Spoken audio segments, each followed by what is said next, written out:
Ladies and gentlemen, welcome to the latest episode of everybody's favorite podcast, the podcast that wouldn't die. This week, we'll be discussing the horror classic, The Shining. With me, as always, is Aaron, and I'm your host, Kevin. Yay! It sounded like you had a question mark when you said a horror classic. Okay, not a question. A statement, but I have to be honest. It's like I've seen this movie so many times that it's hard to get like truly terrified or excited. I still will go to the mat for this movie. I think it's dynamite. I will tell you, I've gone the whole arc. I've had a complete change of heart about this movie. Lay it on me. What was your arc? My arc is, of course, I'm on Stephen King's side, and Kubrick treated him terribly and was a real dick to him and changed a lot of the book. Yep. And changed a lot of the mood and made some very unnecessary comments about Stephen King. Yep. As is Kubrick's way. He ain't in it to make friends. But so, of course, after you've read this book and you love this book and you watch this and you're like, but what about this? And he changed this. And what about that? That's not how it's supposed to be. You know what I mean? It felt a little light. Now, there are other people, of course, who are not book readers who find this to be a masterpiece, not just a horror masterpiece, but a masterpiece. Well, quite frankly, Kubrick could poop on a paper plate and they would decree it a masterpiece. Anything he does is a masterpiece. But I will say I've had a complete art change, and I will say this movie is a masterpiece. How about that? Well, let me say this. I read the book, I swear to God, 25 years ago, and I have very little memory of it, except to say I thought the movie was better at that time. Ooh. Oh, my God. Ooh. Well, you read it when you were like, oh, wait, how many years ago did you read it? I don't know. I was a freshman in high school, give or take. Okay. Yeah, you were 12. I would have to say I also read it in high school, and it was more than 25 years ago. Enough said. I started doing the math, and it frankly frightened me. I'm like, how? Oh. Yes. Boo. Very much so. All right, well, let me give you the quick 30-second recap. Let me tell you the whole movie in a couple of beats. All right. Family goes to a resort to winter over because the resort closes for the winter because it's so isolated and they need someone to, stay on top of repairs. Family goes, husband goes insane, tries to kill family kills him, end of movie. Interesting. So how's that? That's a 30-second recap. That is a tight recap. I gotta tell you. It's a tight recap. There are ghosts. There is a history of murder. But you know what I was thinking this time when I watched it?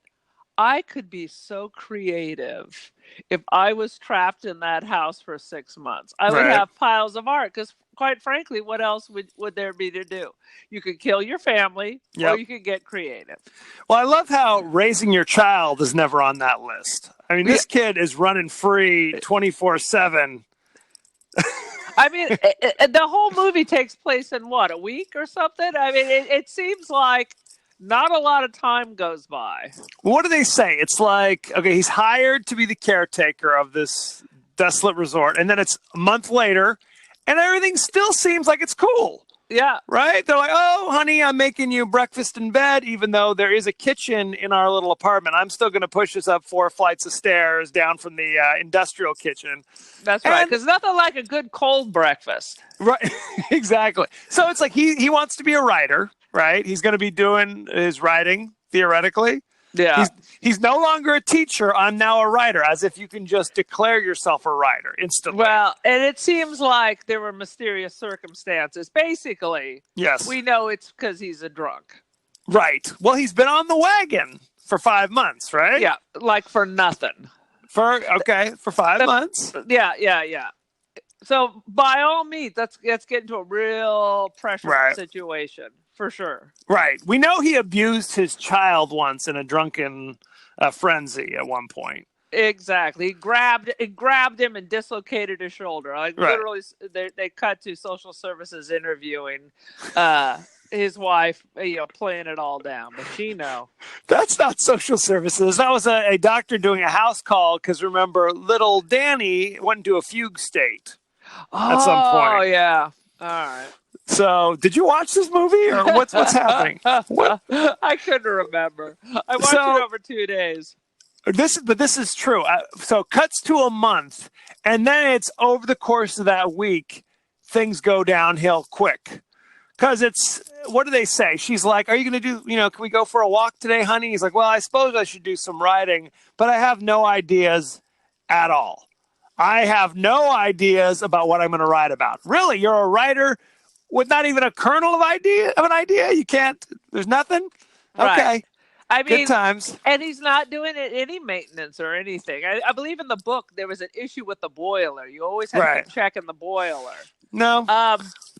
Let me tell you, the problem with this versus the book is that Jack is never not an asshole. In the movie, he is. From the minute we meet him, you can tell this dude's on edge.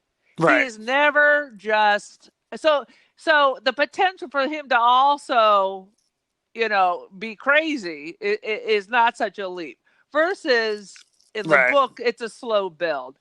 The problem is, at the beginning of this movie, bam, bad shit's happening. There's no build up. Well, part of the problem, and this is one of Stephen King's big issues, is that when you cast Jack Nicholson, who's just coming off a Cuckoo's Nest. Right. You're basically getting the Joker from Jump Street. From Jump Street, he's kind of mugging at the camera. He's doing his eyebrows.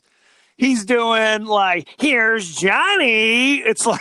Yeah, that was his famous ad lib. I just said Mad Lib. It was quite a Mad Lib, let me tell you.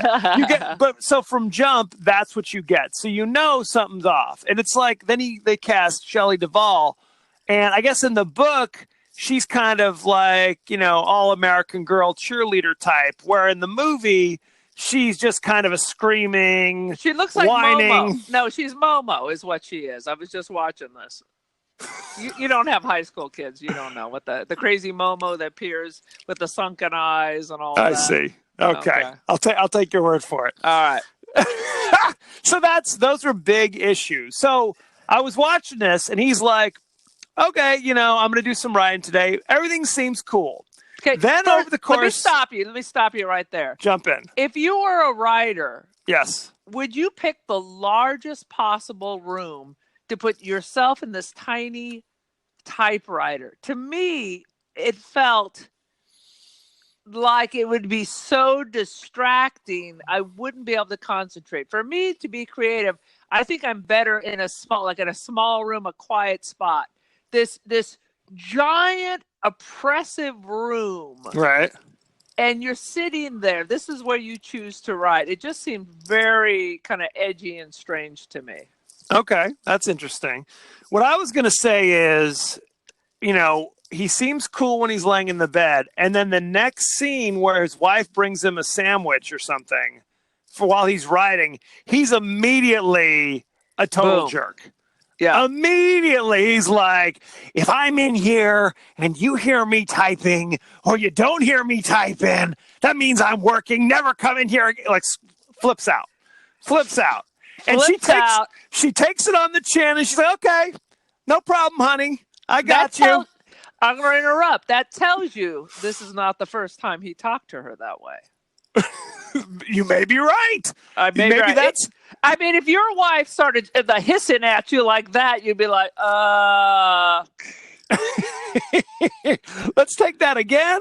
So exactly. Did you bump your head? Because you're talking to me crazy. For reals. And then the next scene we see him in there is when he's going through his own crazy fugue state, where he's kind of drooling and staring aimlessly, wearing his black turtleneck. So at that point we realize, okay, so it's not a month that does it. It's a month and a day and a half that really turns the table on poor old Jackie. Oh, yeah. A couple of sleepless nights and ghost liquor, and his mind is gone. Right. That's basically at that point, then he's hallucinating, or is he hallucinating? No. He ain't hallucinating, because at the end, She's seeing them. She's seeing the ghosts. So Right. it's all real. It's like the level that of the spiritual level has come to at the crisis point. Everything's popping up. Right. That's exactly. I literally compared it to Lost. Do you remember that old series? Did you ever watch that? I refuse to watch that nonsense. That was probably a good move. Where it's like, it's possible that if you read the book, you'd understand what all these things mean. But otherwise, it's just random imagery that's popping up. So we get the elevator with the blood pouring out. What does that mean? I don't know. It's bad things no matter what it is. If I see elevators gushing blood, that's deuces. Bad. I got you. That's bad. Then we see she's coming down the stairs and there's a crazy dog man in the bed with some dude. What does that mean? I don't know. Maybe if I read the book. They were getting it on in the 1920s back in the old days. That's how they did it. You had to. They were furries back in the day. They were furries. Oh my God. I was at our first Friday art thing. Oh God. Do I want to know this story? The furries had their own table for membership. And I was trying to get a coffee at our local coffee establishment, Dagny's.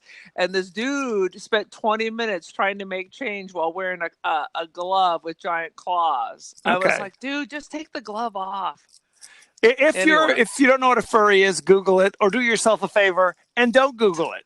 Just let it go right out of your mind. So then she's running through the place and there's like, oh, I'm in this ballroom and there's scary skeletons everywhere. Okay, I'm running out. There's one other homie with a massive head wound pops up. Hey, we're having a great time, aren't we? So it's just random ghostly images, never explained.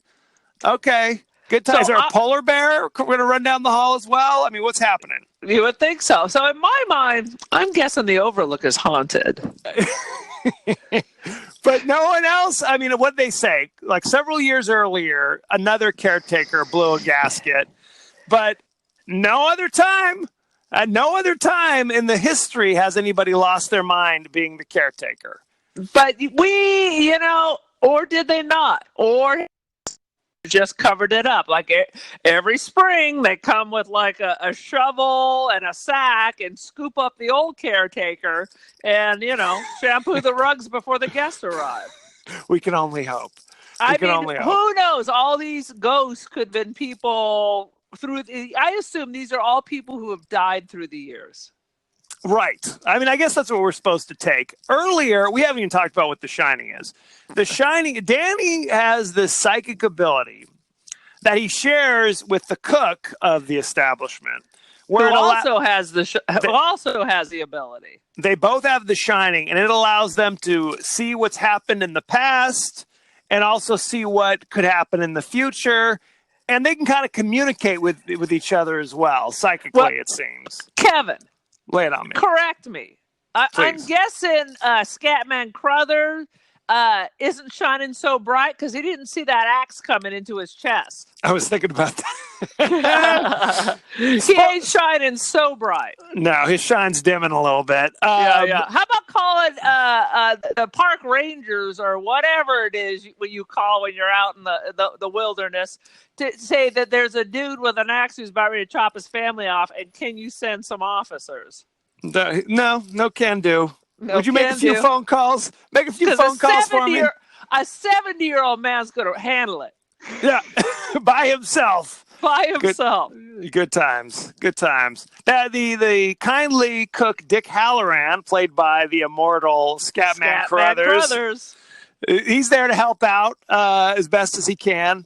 So Danny, early on, he's sussing out the place. He has a bad feeling about it. His imaginary, quote-unquote, imaginary friend, Tony, who lives in his mouth. It's a little boy who lives in his mouth, and when he talks, Danny wiggles his fingers to the rhythm of the conversation. And they never explain who Tony is in the movie. I don't want to go, Mrs. Torrance. So exactly. But Dick basically tells Danny, because they kind of talk about it, he says, The Shining allows you to see things that have happened long ago, but don't let it scare you because they're just like pictures in a book. That's a lie. It turns out not the best advice. That's right. Because you think that, okay, so they're just kind of ghostly images, and maybe Jack Nicholson's hallucinating a little bit, but then it becomes clear over the course of the movie that these ghostly images are affecting the world. When Jack gets locked in the pantry, somebody lets him out.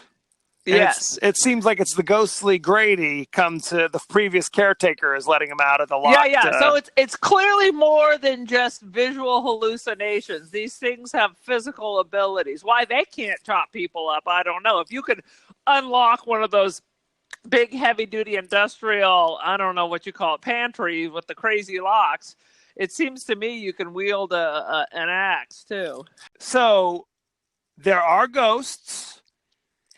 He does, little Danny does have the ability to see things that have happened in the past, which sometimes look like ghosts, I guess. Right. And Jack is also crazy. Yes. All three things are true at the same time, basically, right? Absolutely. That's the moral of the story. So, seemingly overnight, Jack loses his mind to a violent degree. He starts drinking again but it's ghost booze, right? It's ghost booze, which apparently, I don't know, it's like absinthe or something. It really starts rotting your brain. Yeah. And between the ghosts and meeting up with the ghosts of the old caretaker, they're basically saying, oh, you need to get your family in line. They're being defiant. I took care of my family. Right. You belong. It's one of those, you belong here. Don't you want to be here? You're accepted here. Right. Everybody loves you. You just got to handle your family.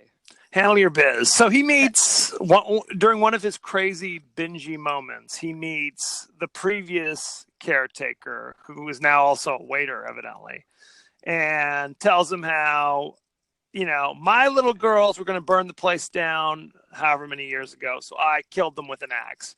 Which explains the two ghost girls that keep popping up every now and again saying, we want to play with you, Danny. We want you to play forever and ever and ever. Oh, yeah. I love the Ghost Twins. That's iconic. Iconic. I was literally at Target, and they had little Funko twins from The Shining. Yep. Damn it. I should have bought them, too, because I went on Amazon and I couldn't find them. Not twins, though. One is 10 and one is 8. But they look like twins because they're dressed alike. They are dressed alike. They are referred to, I think, as the twins in the legends, though. Now, my question is, because this resort is in Colorado, why was the previous caretaker and his children British? This is an important question. Because Stanley Kubrick is British and is hiring all his old cronies? Stanley Kubrick is American who lived in England. Lived in England, but was British. There you go. Google it. You just said he was British. You just said he lived in England and was British. Oh, sorry. And he was American. Is he? Maybe I'm haunted. It's hard to say. Hard to say what's going on here. Let me tell you this. I think if anyone knows the legend of this, this is based on Stephen King's life. This is something that happened to Stephen King. Like he was, for a long time, he was an alcoholic, used a lot of cocaine. Mm-hmm. And this is, I think he broke his son's arm or something like that, I think as the legend goes. Oh, really? So this is kind of like his story of dealing with his demons. But at one point in the movie, I'm watching it yesterday, and I'm looking at Jack Nicholson, and his hair is crazy. And he looks a little bit like Stanley Kubrick. They could be twins. I tried to do a little deep dive to see, okay, it was personal for Stephen King because of this. Is there something in Kubrick? Because the way the hair was all crazy and everything, he looked a lot. There was like a frozen still where he looked like Kubrick, but I couldn't find anything. Maybe I'm reaching, but I was like, he looks like Kubrick right there. Because Kubrick, has been known as a very difficult character. Right, director. And I don't know much about his personal life. I have to imagine he wasn't so easy. Well, I know they said that he insisted on like ridiculous numbers of takes. Like at one point, Scatman burst into tears and just said, "Please, Mr. Director, tell me what you want me to do." Because scenes, and he's making poor old Scatman burst into tears. It's ridiculous. Well, he made Shelley Duvall redo something 126 times. Yeah. Where she was starting to have emotional problems. She's like got emotionally scarred for this. It's in the Guinness Book of World Records. The number her hair of was takes. Falling out. Yeah. She was they say that he did this to her intentionally to get that right kind of performance out of her. But who's to say? Jack Nicholson talks about how her performance is amazing. Like, he was very impressed. He said it was like the hardest acting job he'd ever seen in the world, especially considering he seems like he's about to start laughing in every scene. All right, so Jack is always jacked. Yes. So in the when he was Batman, I remember, and I'm blanking on his name. Who played Batman when Jack? Michael Keaton. Michael Keaton would complain that he would be there for hours doing makeup and all this stuff, and Jack would just roll in. They'd slap some shit on his face, and away he'd go. Jack is always Jack, so it's not like he's reaching deep inside himself for these characters. You know what I mean? So of course, anyone who's near a breakdown is going to get an award and he's very impressed by anyone who can actually act, you know. Well, okay, here's a question. Is Jack Nicholson good in this? Well, he's not bad, and he is for sure menacing, but I think he could be fine in this. But the problem is, from the beginning, he looks like he's crazy and he's a jerk. If he was, I think it would be, I say it's a masterpiece. It is an amazing movie. I would say it could be even better if there was some kind of a buildup. If we actually liked him at first, and there's this descent into hell, that would make it a better movie. I mean, I will say this. Like I've said, I've seen this movie 10 million times. Yeah. So I love it. I do. But like I said, I don't really get scared by it anymore. No. And when you've seen it as many times as I have, you find yourself kind of really dissecting the performances at that stage of the game, where you're just like, kind of like, well, that was an interesting choice. You know what I mean? It was like his performance is so over the top.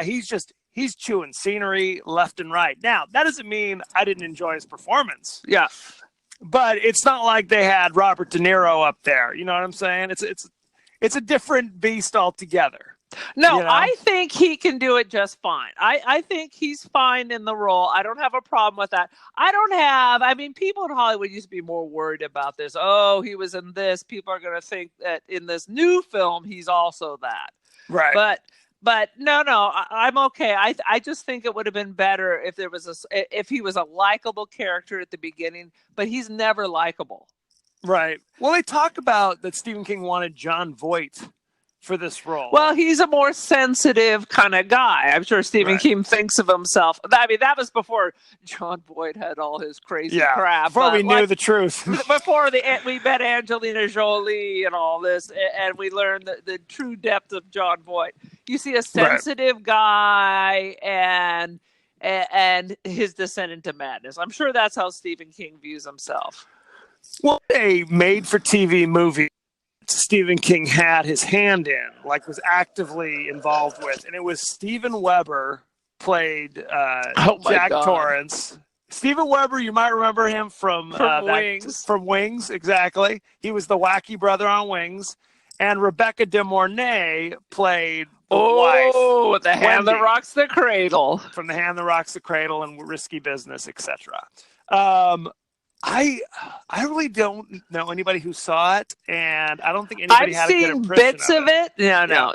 You're talking about the remake of The Shining, right? Yes. Where instead of the maze, they had the animals. That was how it was in the book, though. They were trying to make it.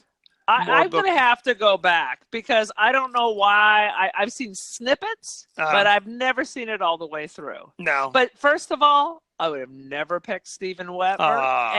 And Rebecca De Mornay, she seems like, I mean, I'm judging this for Hands That Rock the Cradle. I think she can kick ass. For sure, she could kick Steven Weber's ass. So right now, that is '90s made for TV bull crappy. Well, that's very sad. You do what you can do. You do what I'm you still can waiting for them to redo Salem's Lot, which has never been done to my satisfaction. Now, you are much more familiar with the book than I am. We talked about how in the movie there's the hedge maze, and in the book there are like the topiary animals. The topiary animals that come to life, which, of course, is going to be very difficult to film. In your imagination, it looks perfect. Right. But, I mean, maybe they can do it now. But for sure, in it would have looked like some Ray Harryhausen shit. Right. Now we're talking about how we've seen this movie 1,000 times. So this time when I watched it, I looked, I'm the kind of person that I'm now reading the labels in the background. I'm looking at the art behind them because I already know what they're saying and what's going to happen. So now I'm deep diving into the scenery. I mean, this is why I finally came to the conclusion this is a masterpiece. From the beginning, when it opens to them driving through the mountains and the music is incredible. And every time, I don't know what that's called, where it flashes, it's 1 week ago, or it's jarring. It startles you. But let me stop you real quick. Everything in this movie is about startling you. Aaron, go ahead. Let me stop you. But what are the differences between the movie and the book other than the topiary garden? Do you remember?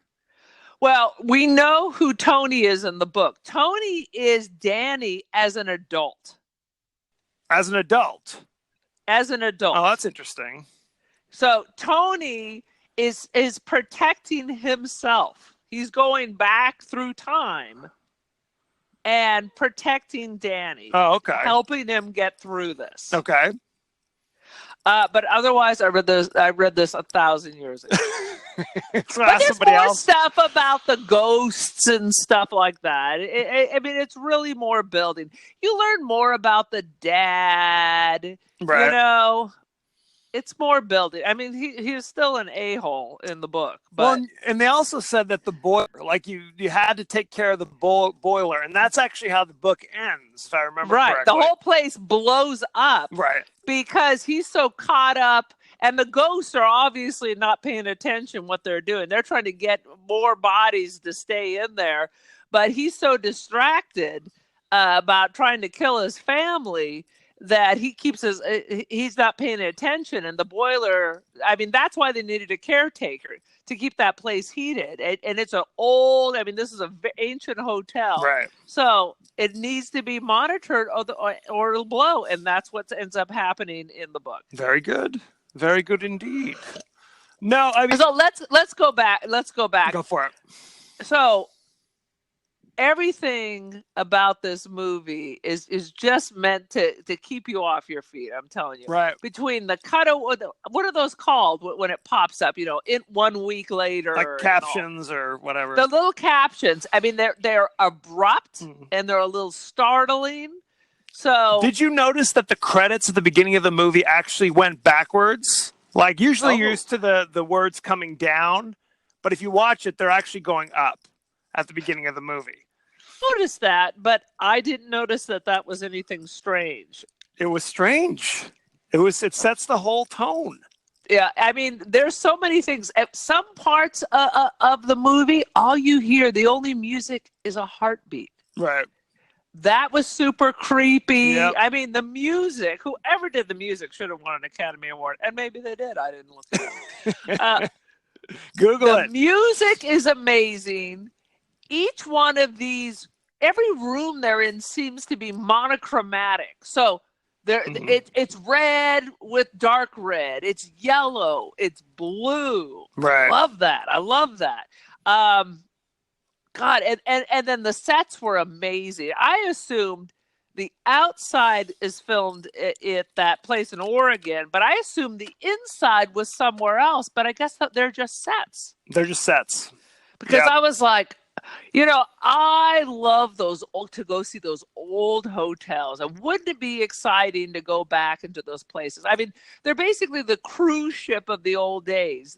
you just go there and you stay for a week or a month, and there's activities, and you got dressed for dinner, and there's music, and it looks so romantic, and that's what kind of draws an old crazy why he wants to stay there forever.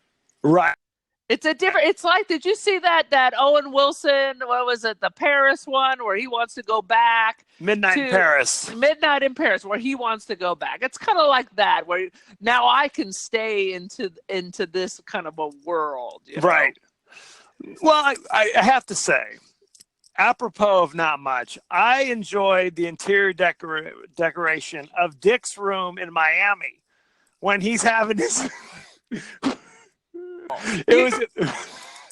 There were these huge pictures of like naked African American women with huge afros on every wall in his classic 70s. It was classic. I was loving walnut furniture and these just giant, look like almost velvet paintings of women like squatting with the old classic like late 60s 70s afros, huge, where it's side. The sad part. And that's a choice. That's a choice that Kubrick made as like, this is what we only see one room in his house, and this is the room you see with these giant paintings on the wall. Sorry, you're wrong. You see his living room. Oh, that's true. That's where he's making the phone calls. That is true. That is true. But were there paintings on that wall too, perhaps? No, it was pitch black in there. All you saw were those old lever windows. I think I had those somehow. So I had. It lets every bug in, and every criminal knows how to slide the glass panes out. Every criminal. If you have those in your house, you might want to swap that biz out. Good times. That by all. But oh my God, there's just so many scenes in there that are amazing. When he's got that axe, yep, and he is going through the door, and the camera swings with him swinging the axe back and forth. It is amazing. Well, they said somewhere that he, in his youth, had been a volunteer firefighter, and they actually had to get a stronger door because he was busting through the door too quickly. So there you go. Write that down. Fascinating. And of course, he ad-libbed his famous line, "Here's Johnny," which I think sucks. I'm sorry. Is that an unpopular opinion? I think that was totally. It takes you out of it. The "Here's Johnny." But did it take you out of it when you first saw it, or now with the 100th time? How about nobody knows who Johnny is anymore? How about that? Right. Well, when they show the movie in Europe, it makes no sense. Has no connection to anybody. It's for Johnny Carson. Yes. There was this old talk show. For those of you in your 40s or 50s and beyond. Yeah, because they don't say that for any. There's no "Here's Jimmy" or anything like that, right? Here's Jackie. Right. They don't have that anymore. So that's what it's from, ladies and gentlemen. So good times. Any other thoughts about this movie? I've got all kinds of weird things. This is me deep dive. This reminds me of like when you were staying at my house in Long Beach, and we just like, it had the big book where you could look up movies by directors and actors and see everything. Oh yeah.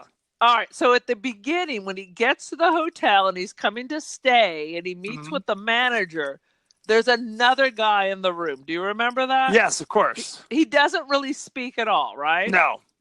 Okay. This guy has been in everything. And it was only this time that I recognized him. He was Pontius Pilate in Jesus Christ Superstar. He was in Fiddler on the Roof.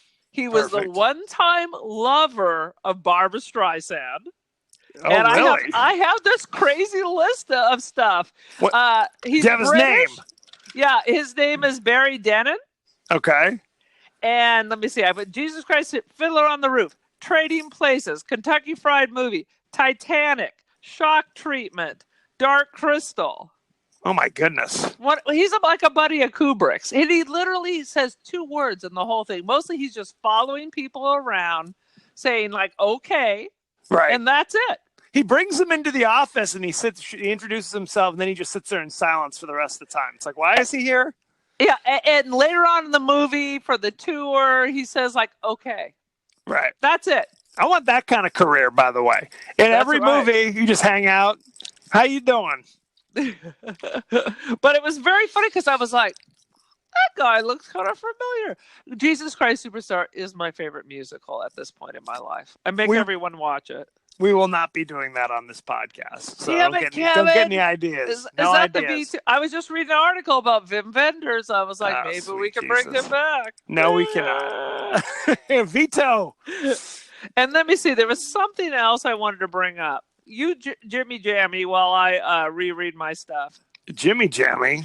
Talk about there's a moment. This goes back to my whole Lost feeling about it. How at the end, spoiler alert, I don't know if this is a spoiler or not, they cut to a picture on the wall from like 4th of July bash 1912. Oh, yeah. And they zoom in and you see Jack Nicholson's face on the picture. And you're like, interesting. What does it mean? I don't know. It's another one of those, who the hell knows? They said, you've always been here. You were always the caretaker. All these weird things. So it's like, but wait a minute. I thought you were the caretaker, Grady. All right. So here's my weird thing, because I grew up in the desert. So I don't know snow stuff. But this happened like in Game of Thrones also. Because, you know, when she's in the bathroom with Danny, Wendy is, and Jack's kind of come through the door trying to get her, and she shoves that baby out the window, and he just slides. Why doesn't he just sink 90 feet into the snow and just perish right there? That's an excellent point. I mean, maybe it was iced over. Is that possible? I mean, I thought about that. I mean, it's possible that it melts, it freezes, another layer comes, but it's also possible it was a big storm, right? Right. They were talking about it was a big storm. So if that's all fresh snow, he could be a little Danny Sickle. I mean, we need people to call in who live in like severe weather places and not desert dwellers like us. Do we know how old Danny is, by the way? Danny is either 5 or 15. We're not sure. So at one point, Jack says something along the lines of, you know, how he abused him and how it was 3 damn years ago or whatever it was. Right. So he's pulling this kid's arm out of his socket when he's 2 years old? When he was a fetus, he was swinging him through the air. I mean, that's pretty rough. That's pretty because he's not a good guy. But I have another. Let's flash back to let me say one more thing about Crazy Wendy. I mean, growing up, wasn't the deal if you could get your head through something that you can get the rest of your body through? That's my understanding, yes. And she got that damn head through, and she's got a little skinny body because all your other bones, your ribs, you can squeeze them. There's cartilage. It's the noggin that doesn't bend, and she had her head out the window. She had her head and her shoulders through the window. When you give birth to a child, once the shoulders get through, the rest of the baby shoots out like a squid. Yes. So that made no damn sense. But, you know, he's a man director, so he wouldn't understand that. I think a woman would be like, what? No, I noticed that as well. That it's just like, if she can get her head and shoulders through there, her skinny little body should be able to get through there. There's no excuse. Exactly, because fat will just squeeze around everything else. Yeah, I remember being a kid and trying to sneak through like those fences that are just the metal posts. And right. I knew if I get that head through, then I could get the rest of it through. What were you doing? You know, I spent a lot of time by myself, so I entertained myself. Are you like Boo Radley, or what's the story? Don't answer that. Oh my God! I'll have to tell you the one time that I taught To Kill a Mockingbird, Boo Radley. No. Everybody, for the rest of the year, anybody knew was like, is that Boo Radley? Pretty much. Any last thoughts? I'm telling you, it's a masterpiece. It's a If you have never seen The Shining, you should see The Shining. And that reminds me, I do need to go to Target to see if they have the little Shining twins, not twins, Funko Pop things. I do agree. I'll tell you what. It's like The Shining is a classic. It is a classic. I mean, and frankly, there are flashes of like scary imagery, obviously, but it's really not that violent of a movie. It's not particularly gory. True. It's fun for the whole family, is what I'm trying to say. It's Christmas Eve. It's Christmas Eve. Put away Christmas Vacation. We're all going to sit. It's snowing outside. Let's have a nice glass of wine and bring the kids around and watch The Shining. Now you're talking. The book is scarier. If you can put, words together and form sentences and your brain understands that. Read the book. It's scarier. Okay. I might have to dust off my old copy. Okay. Blow off the dust. Go ahead. Do it. Now, should people go back and watch the made-for-TV movie with Steven Weber and Rebecca De Mornay? That is the question. I watched so little of it that I don't even remember Rebecca De Mornay's. Wasn't her dad Wally George? Yes, that is correct. Back in the old days. Yeah, I don't even remember. I just kept seeing Steven Weber, and I was like, what? I just couldn't do it. It said if you liked Wings, you'll love this version of The Shining. That's right, because wasn't John Boy in it also? Yes, the made-for-TV version. Well, thank God they're finally redoing it, because I never got through that series either. And John Ritter was in that, and Harry Anderson. It was all your It was favorite. Battle of the Network Stars! Exactly. All you needed was Gabe Kaplan. That's all you needed. Someone keeps putting up like Horseshack memes on my feed. I'm like, what's happening? You gotta have some Horseshack. You know what I'm saying? Nobody knows what the hell we're talking about. Exactly. So, thank you very much for joining us. Go ahead and go to our page on Facebook at the podcast that. What is it? The podcast that doesn't die, that won't die, that refuses to die, won't die, and please. Give us a 5-star rating on iTunes. So far, I've given us a 5-star rating. There's one. That's all you need. That's a perfect score. That's 1 out of 1. Don't mess up our average. You can follow us on Twitter at TPodcast TWDie. We are on Spotify. We're on Google Podcasts. Like we said, we're on iTunes. Like, share, subscribe. Do it all. That's right. So, thank you very much, and goodbye. Later.